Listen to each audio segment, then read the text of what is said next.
In this video, I'm going to show you how to connect Tally.so to Google Sheets. Now, the first thing you have to do, you want to, of course, open your form and you want to publish it first. So go to the Publish button top right and publish your form. Then you want to click on the Settings cogwheel. You want to go to Integrations up top and you want to click on where it says Google Sheets and then Connect. Now, when you click on Connect, you're going to have to log into your Google account. So I'm going to do that right now. I'm just going to log in over here into this main Google account I have and press Continue.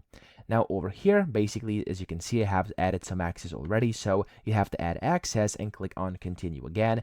And then whenever it's done that, there we go. As you can see, it's now connecting. It's going to take a few seconds, and then it's going to take you over here to where you basically have to give your connection a name. So I'm just going to name the connection Tally Connection like this. It's up to you. You have to select your account, and then of course you can select the spreadsheet. So I want to create a new spreadsheet in this case, but if you have any of spreadsheets you want to add this in, of course you can just do that as well.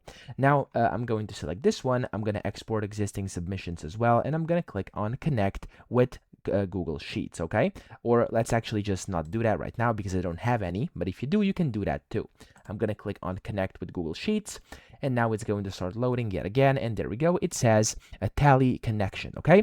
Now in here, I can now click on Submissions are synced with this spreadsheet, and if you click on it, it's going to open up a spreadsheet, which is basically going to be like a spreadsheet inside Google Sheets, where as you can see, it's going to basically report in these things live. So if I now go ahead and basically, let's just say I'm gonna go and kind of fill out my form myself just to show you how this works.